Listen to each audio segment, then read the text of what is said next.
4 месяца в Аргентине. Что с нами случилось за этот период здесь? Ограбление в торговом центре? Как изменилась местная валюта песо? Новости футбола, а также наше первое путешествие в Аргентине. Все это и многое другое в этом выпуске. Погнали!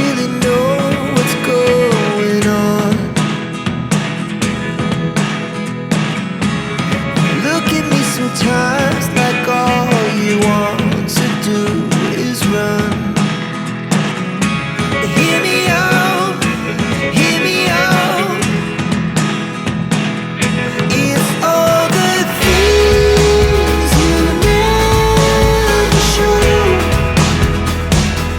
There are the things I want to know.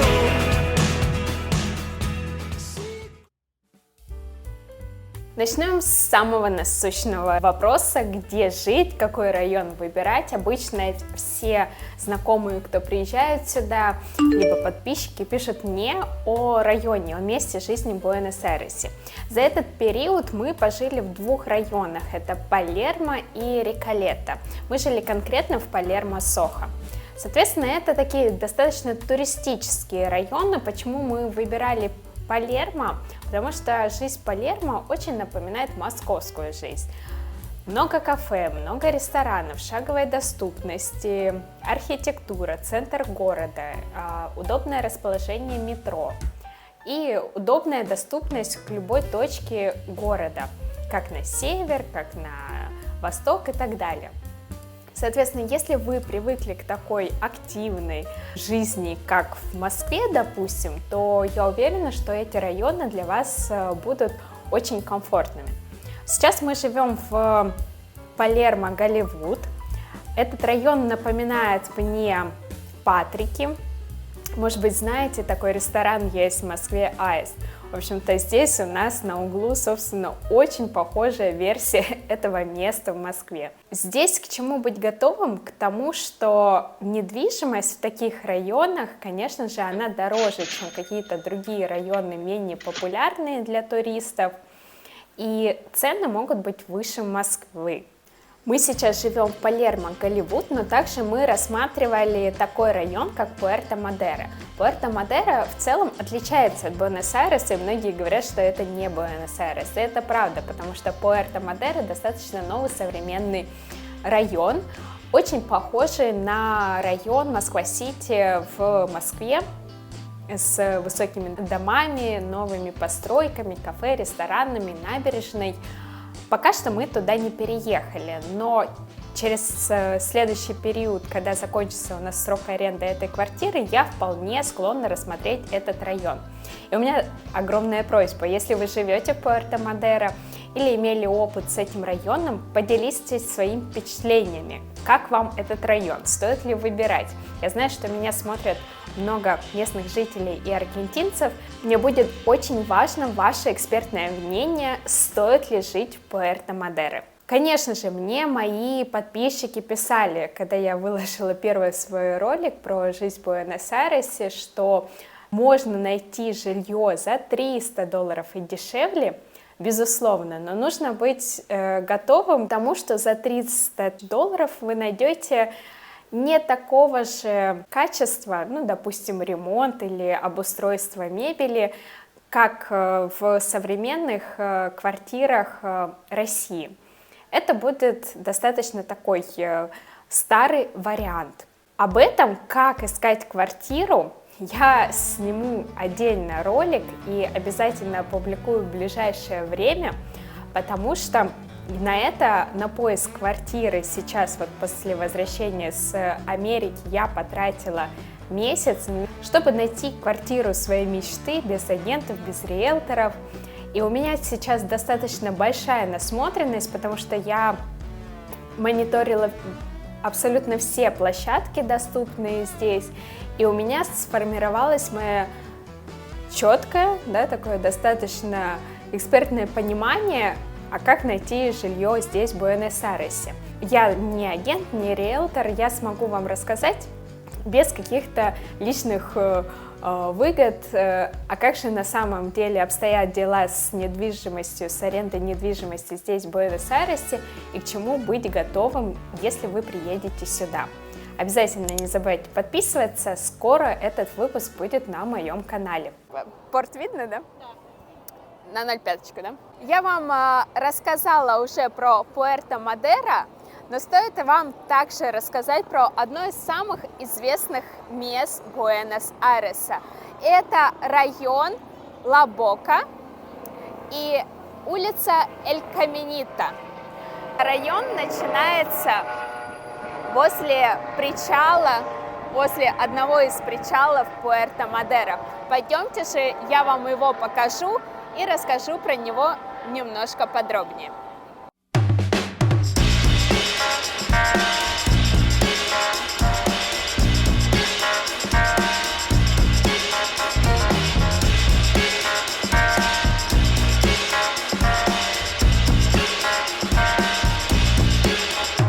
В первую очередь, конечно же, сейчас это туристический район. Вы увидите множество сувенирных лавок здесь, но кроме туристического значения, этот район имеет огромное историческое значение. И давайте-ка я вам об этом расскажу.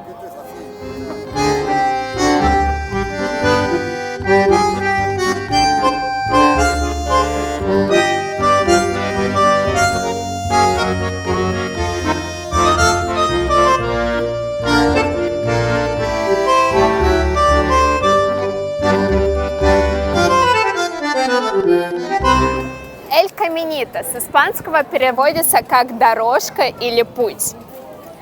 Нельзя сказать, что с этого района начинается Буэнос-Айрес. На самом деле город был основан в 16 веке дважды, и он начинался недалеко отсюда, но в другом районе, не в районе Ла-Бока.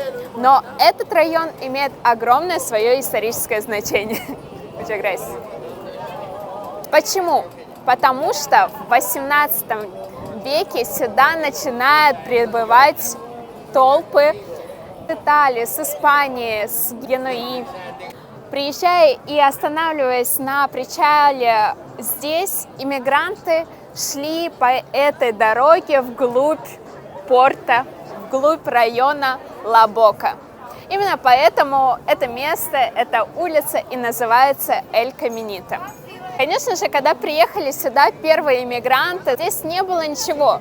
Тут было пустое место, и они начали строить свои дома, углубляясь вглубь в город Буэнос-Айрес. И дома строились из вторичных материалов, из материалов с кораблей, из порта. Это было оцинкованное железо и другое. И вот эти вот маленькие дома, конечно же, они красили той краской, которая оставалась с корабля. Этими красками красили корпус корабля, а потом использовали для этих домов. Поэтому все дома были абсолютно разного цвета. Конечно же, мы сейчас уже видим современную покраску, и уже в 20 веке здесь стали возобновлять эту свою культуру, и этот район стал таким привлекать туристов именно своими вот этими разными красками. Я очень считаю, что то, что сохранили эту культуру и начали опять красить дома в цветные краски, это прям визитная карточка Буэнос-Айреса. Конечно же, в этом районе начинает появляться, зарождаться танго. Именно поэтому здесь сейчас вы встретите очень много танцоров, которые привлекают туристов своим невероятно красивым видом. В этих районах и зарождается танго.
Приехав в Буэнос-Айрес, первым делом посетите район Ла-Бока, и вы сможете почувствовать вкус Аргентины именно здесь.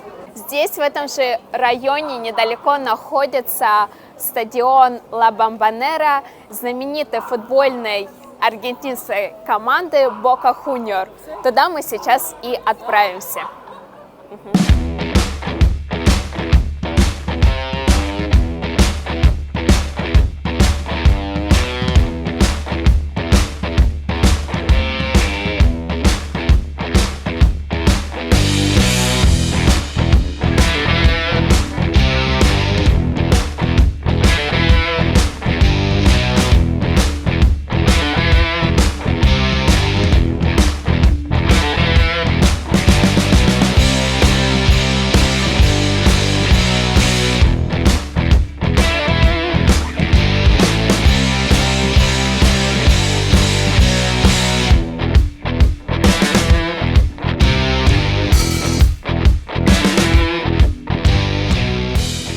Ну и, конечно же, наш выпуск не может не обойтись без новостей в футбольном мире. Вы знаете, Аргентина – страна футбола. Что произошло 31 июля?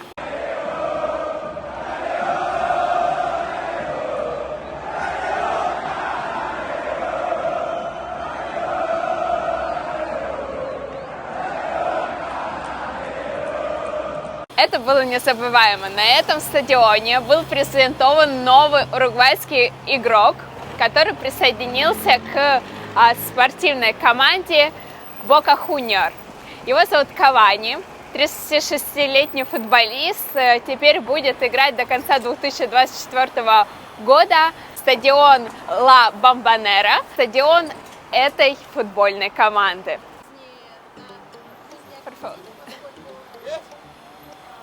What? Vengan, vamos a hacer una foto con ustedes. Una selfie con ustedes dos y él. Acá. Dale, come on. Acá, ¿nos van a filmar? Okay, What's this program? This program? No. YouTube channel. YouTube. Ah, YouTube. YouTube. Where are you from? From Russia, and where you from? From Russian. Yes. Oh. ¡Es Rusia! Pará, Yes, vamos a yes, filmar, yes, pará. yes. Vamos a filmar. No, al revés.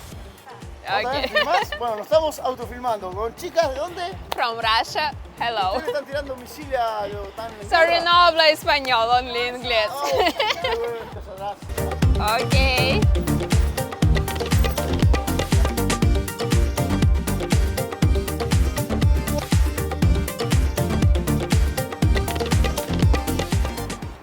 Кавани вышел на этот стадион под номером 10, и, конечно же, аргентинцы взорвались в аплодисментах. Это было незабываемо. Для аргентинцев всегда любое событие в футболе это становится национальным праздником.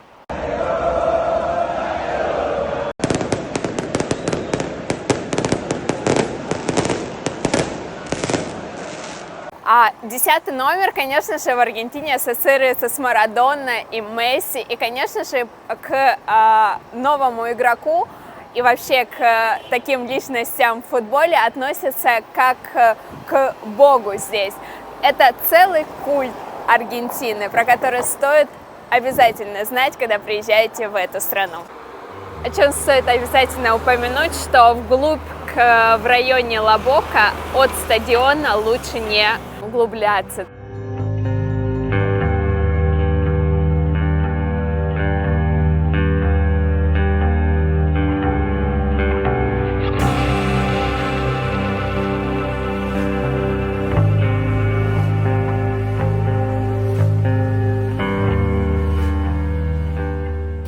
В общем, невозможно продолжать съемки, решили утеплиться. Конечно же, зашли мы вот в такой магазин. Оля, зима же, надо утепляться. En Europa, ¿cómo es? Comprar acá.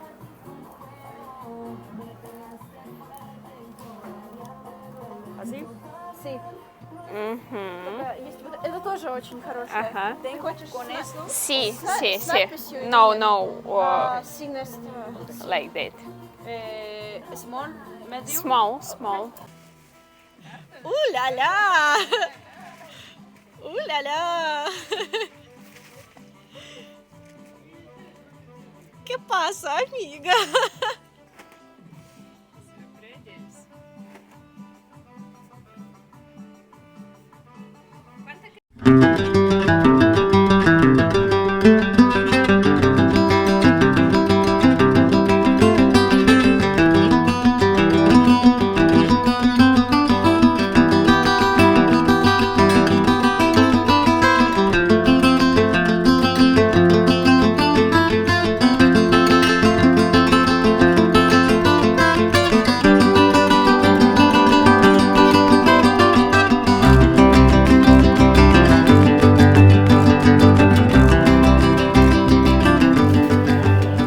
Смотрите, просто какой-то космос. В общем, если вы приедете в Буэнос-Айрес, обязательно посетите этот район.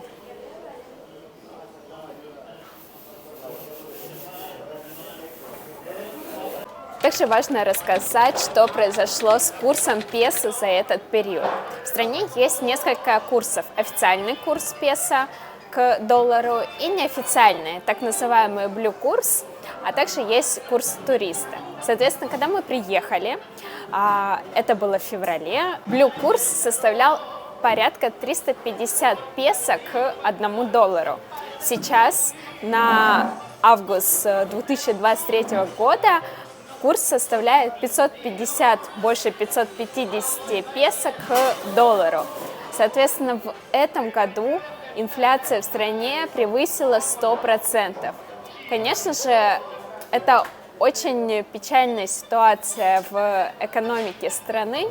Для тех, кто зарабатывает в долларах или в какой-то другой валюте, конечно же, это играет им в руку, потому что можно получить за то же самое количество долларов большее количество песо. Для тех жителей страны, кто зарабатывает в песо, такая ситуация очень печальная, потому что цены моментально растут.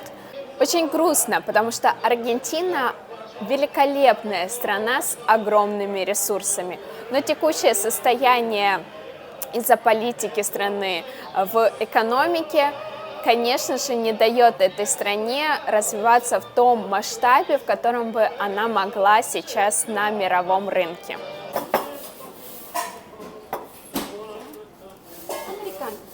Американо. Gracias.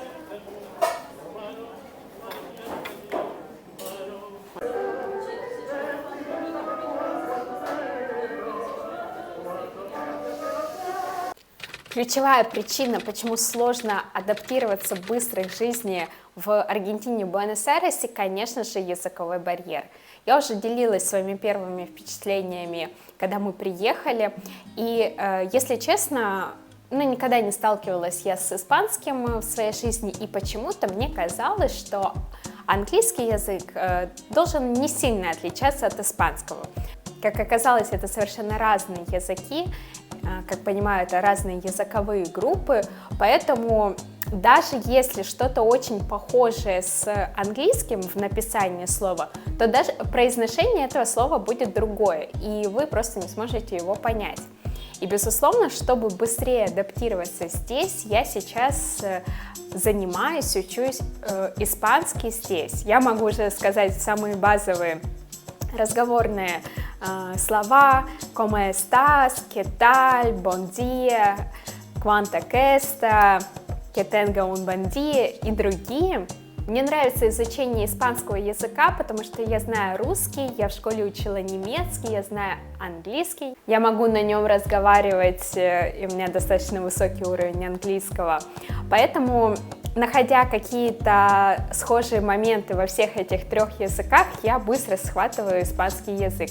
Ну и, конечно же, практика. Если вы на улице Аргентины скажете «Estoy estudiando español», что значит «я сейчас учу испанский», аргентинцы преображаются, сразу расплываются в улыбке.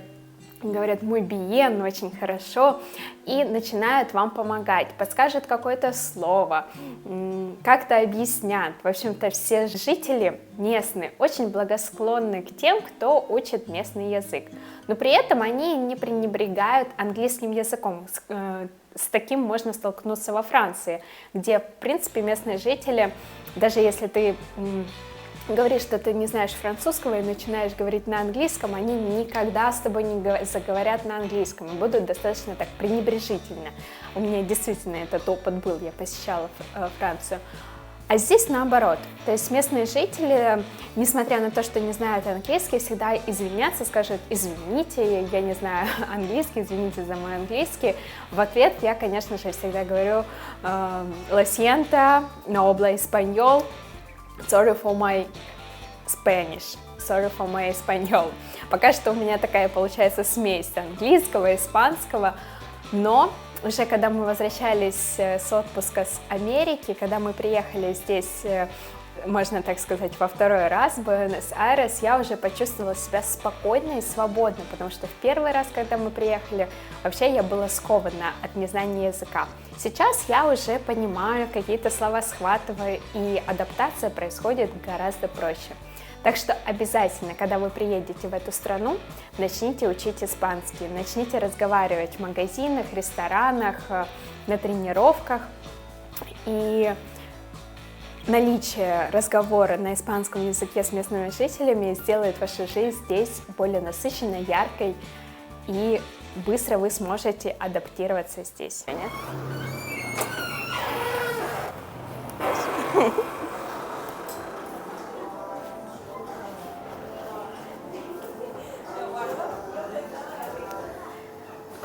Hola, ¿qué tal? Bien, por favor, grande cappuccino. Para llevar. Sí. ¿Con crema? What? ¿Con crema arriba? Sí, sí. And leche de coco, por favor. ¿Cuánto cuesta? 1730 sería. Угу. Окей. Зима в Аргентине. Только посмотрите, мой образ сейчас середина зимы. Пальто, рубашечка, джинсики, белые кроссовки. В этом плане, конечно же, зима в Аргентине, она невероятная. Уже середина сезона. Примерно температура 15 градусов. Самое максимальное было, и сами аргентинцы говорят, что эта зима достаточно странная, тут поднималась температура до 25 градусов. Самая низкая температура была в районе, наверное, 5 градусов, то есть ниже нуля точно не опускалась. Это наша первая зима в Аргентине, и было несколько прям таких холодных дней, скорее они такие дождливые были, серые, но в основном такая вот достаточно солнечная, прекрасная погода. Все люди гуляют, ездят на велосипедах. Сегодня выходной в Буэнос-Айрес. Прекрасно. Мне нравится эта зима в Буэнос-Айресе. There was once a day that I would pray for you. I'd go and misbehave just so you'd notice too. Sneaking looks up and down from across the room. And damn, what a hell of a view. I feel good, you look great. I like you, I can't wait. A first time, a first date. You're so fine, I'm so late. You sip wine, I drink straight. Don't waste time to my place. I feel my heart erase. So catch me if I fall. Просто с этой стороны наш Казанский собор. Очень похоже.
Мы сегодня в торговом центре, и здесь я вам расскажу историю, как у меня чуть не украли телефон.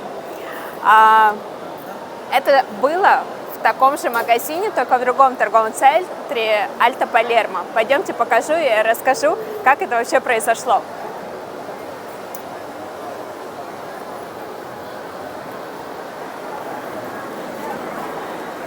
Ремонте.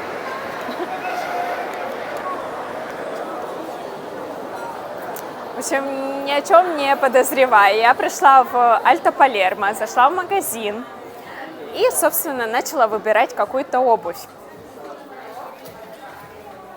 Так, давайте. Примерно это было так. Я сажусь вот так вот с обувью, переобуваюсь, и у меня всегда сумочка или у меня был рюкзак вот здесь вот. Я сажусь на пуфик, вот так вот, и переобуваюсь. И в этот момент я понимаю, что у меня вот здесь что-то происходит. Так, извините, возможно, тут шумело.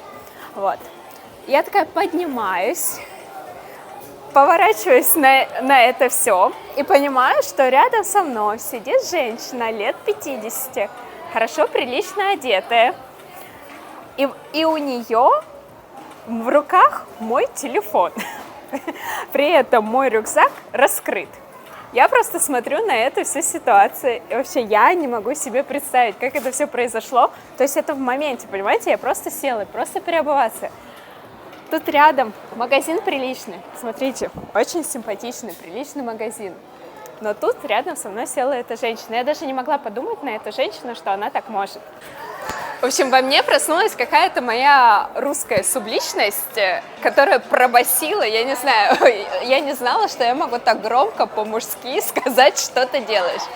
И, видимо, в этот момент эта женщина поняла, что, афера не удалась. И единственное, что ей оставалось сделать, просто испариться.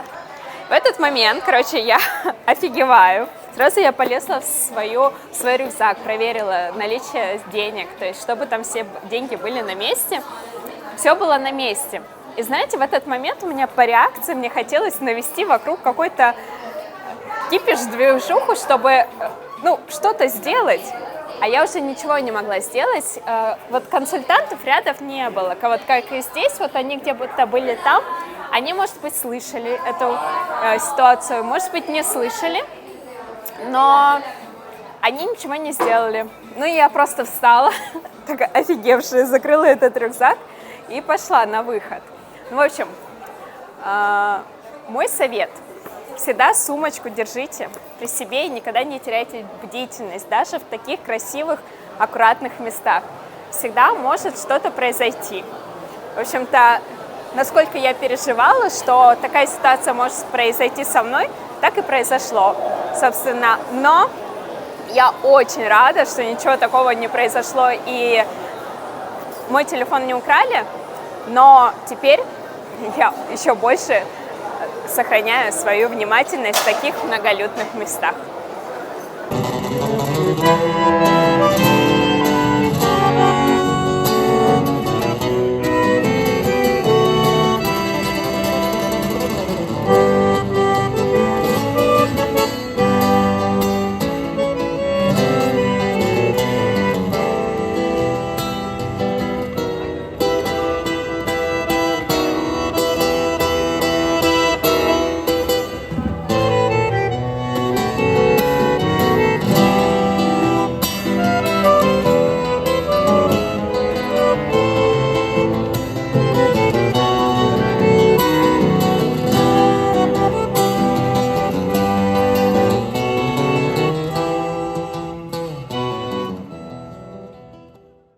Как вы поняли, мы решили остаться на следующие как минимум 6 месяцев здесь, в Аргентине.